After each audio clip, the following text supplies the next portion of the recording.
Hello students, आज हम लोग जो टॉपिक पढ़ने जा रहे हैं दैट इज़ लुब्रिकेशन सिस्टम। और इस चैप्टर में सेशन में हम लोग जो हमारा लुब्रिकेंट है तो एक अच्छे लुब्रिकेंट की प्रॉपर्टीज़ के बारे में पढ़ेंगे। That what are the various properties of a good lubricant, उस चीज़ के बारे में हम लोग इस सेशन में पढ़ेंगे। तो सबसे पहले हम देख लेते हैं कि what are the main parts of the automotive engine which require lubrication. ऐसे कौन से हिस्से हैं इंजन में जहाँ पे लुब्रिकेशन ज़रूरी है। ठीक है, तो जो मेन क्रैंकशाफ्ट बियरिंग होता है उसकी लुब्रिकेशन ज़रूरी है। बिग एंड बियरिंग्स हैं, गुड जॉन पिन बियरिंग हैं, पिस्टन रिंग्स हैं, सिलेंडर वॉल, ठीक है, timing gears, cam shaft and cam shaft bearing. तो ये सब कुछ पार्ट्स हैं, दोज रिक्वायर लुब्रिकेशन। ओके,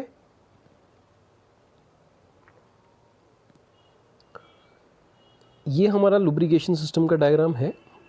ठीक है, इसमें आप लोग देख सकते हैं कि कैसे ये सम्प है जहाँ पे लुब्रिकेंट स्टोर होता है। ठीक है, फिल्टर के थ्रू कैसे पंप की हेल्प से वेरियस जो हमारे पार्ट्स हैं वहाँ तक पहुँचता है और उन पार्ट्स को जहाँ भी लुब्रिकेशन की ज़रूरत है उन्हें लुब्रिकेशन प्रोवाइड करता है। नेक्स्ट है जो हम लोग इस चैप्टर में पढ़ेंगे, जो हमारा मेन टॉपिक रहेगा, that properties of a good lubricant. जो एक अच्छा लुब्रिकेंट है उसकी क्या क्या प्रॉपर्टीज़ होती हैं। तो सबसे पहले हम जिस प्रॉपर्टी की बात करने जा रहे हैं दैट इज़ विस्कोसिटी। ठीक है, अब विस्कोसिटी क्या होती है?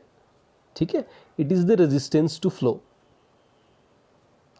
कोई भी जो लिक्विड है वो फ्लो जब करता है तो फ्लो होने में जो रेजिस्टेंस उसकी लेयर्स एक दूसरे को देती हैं, दैट इज़ द विस्कोसिटी। तो engine oil viscosity refers to how easily oil pours at specified temperature. किसी भी स्पेसिफाइड टेम्परेचर पे कितना आसानी से कोई भी जो ऑयल है वो पोर होता है। ठीक है, बहता है इजीली।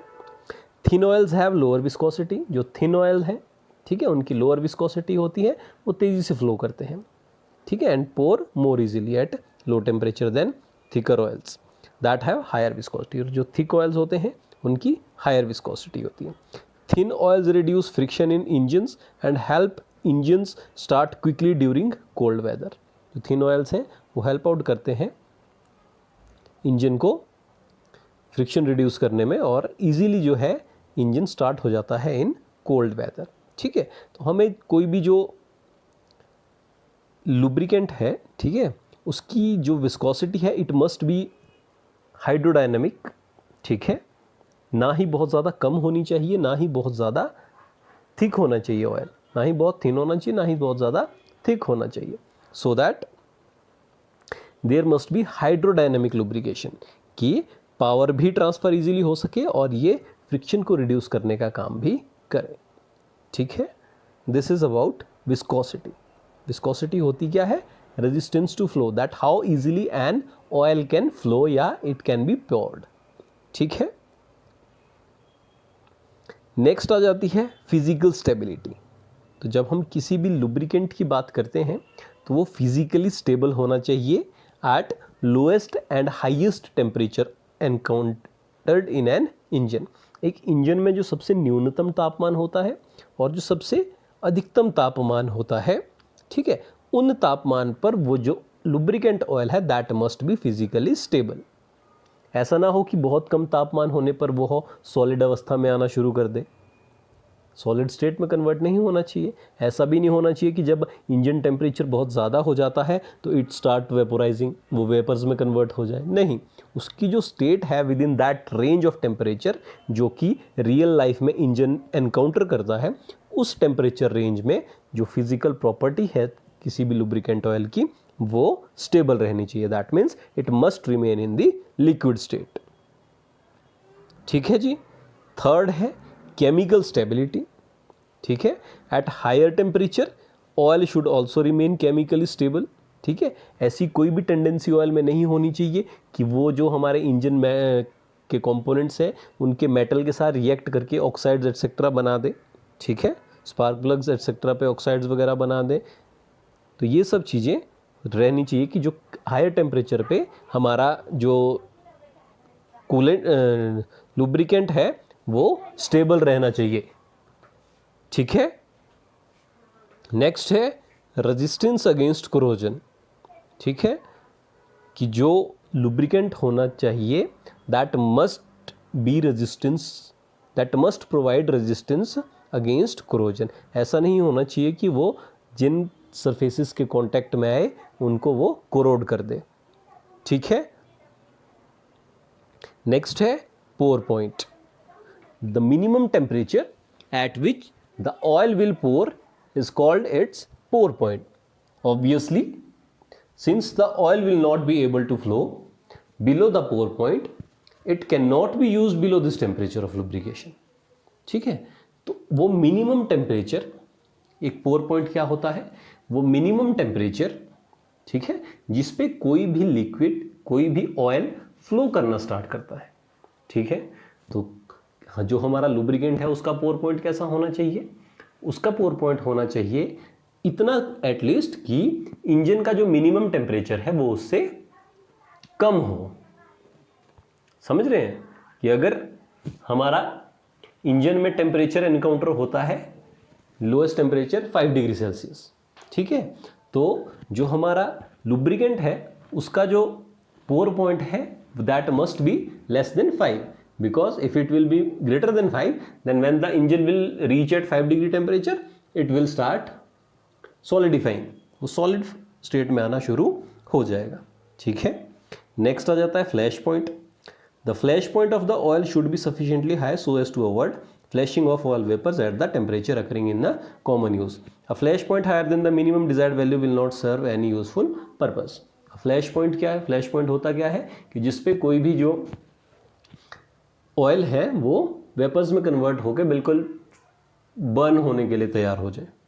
ठीक है, तो जो फ्लैश पॉइंट है ऑयल का वो इंजन में जो हाईएस्ट टेम्परेचर है एनकाउंटर होता है डेली लाइफ में उससे ज़्यादा ही होना चाहिए। मान लीजिए इंजन में जो मैक्सिमम टेम्परेचर है फॉर एग्जांपल 80 डिग्री, ठीक है, 80 डिग्री सेल्सियस है, तो जो हमारा फ्लैश पॉइंट होना चाहिए लुब्रिकेंट का that must be greater than this. ठीक है। एंड नेक्स्ट है क्लीनलीनेस। तो इंजन जो हमारा ऑयल है वो clean, sufficiently clean and stable होना चाहिए। ठीक है, सो दैट जो भी हमारे पार्ट्स हैं जिसके कांटेक्ट में ऑयल आता है वो डैमेज ना हो, उसमें कोई भी ऐसे एजेंट एटसेट्रा नहीं होने चाहिए, इम्प्योरिटीज़ नहीं होनी चाहिए जो कि हमारे इंजन कंपोनेंट्स को खराब करें। ओके, देन आ जाता है टाइप्स ऑफ लुब्रिकेंट्स। लुब्रिकेंट्स को हम क्लासीफाई करते हैं तो बहुत सारे पैरामीटर्स पे हम लोग लुब्रिकेंट्स को क्लासीफाई करते हैं। तो फर्स्ट है on the basis of their state, उनकी स्टेट पे सॉलिड लिक्विड गैस। ठीक है, तो लुब्रिकेंट सॉलिड लुब्रिकेंट्स भी होते हैं, सेमी सॉलिड भी होते हैं, लिक्विड लुब्रिकेंट होते हैं, अमल्शन भी होते हैं। ठीक है जी। नेक्स्ट है on the basis of their origin, कैसे बने हैं वो लुब्रिकेंट, इस बेस पे भी उनका जो क्लासिफिकेशन है किया जाता है। तो फर्स्ट है नेचुरल लुब्रिकेंट्स, ठीक है, उनके एग्जांपल्स दिए हैं। सिंथेटिक लुब्रिकेंट्स मतलब जो मैन मेड है, ठीक है, जो बनाए जाते हैं वो लुब्रिकेंट्स। देन है on the basis of variation in viscosity, variation में जो विस्कोसिटी है उसके आधार पे मोनोग्रेड एंड मल्टीग्रेड। ठीक है, ये मोनोग्रेड है, इनको इस तरीके से जो है डिनोट किया जाता है, एंड मल्टीग्रेड ऑयल्स होते हैं। ठीक है, एंड नेक्स्ट है on the basis of special preparation, on the basis of special preparation. So specially कुछ ऑयल्स तैयार किए जाते हैं, ठीक है, दे आर ब्लेंडेड लुब्रिकेंट्स, ठीक है, या कंपाउंडेड लुब्रिकेंट्स। तो जो ये सब है इस बेसिस पे हमारी जो लुब्रिकेंट्स हैं उनको क्लासीफाई किया जाता है। तो ये चीज़ भी आपने ध्यान रखनी है। आपने ध्यान देना है कि हमने इस सेशन में क्या पढ़ा, हमने पढ़ा कि जो लुब्रिकेंट है, गुड लुब्रिकेंट है, उसकी प्रॉपर्टीज़ क्या होनी चाहिए। तो जो प्रॉपर्टीज़ हमने पढ़ी, विस्कोसिटी, ठीक है, जिसको हिंदी में हम कहते हैं श्यानता, फिजिकल स्टेबिलिटी, ठीक है, भौतिक स्थिरता, केमिकल स्टेबिलिटी, रासायनिक स्थिरता, ठीक है, pour point and flash point, ठीक है, बहाव बिंदु और ज्वलनांक बिंदु, एंड लास्टली क्लीनलीनेस, स्वच्छता। और फिर हमने पढ़े जो हमारा लुब्रिकेंट है वो कैसे क्लासिफाई किए जाते हैं। तो ये सब चीज़ें आप लोगों ने इस चैप्टर में पढ़नी है। Thank you.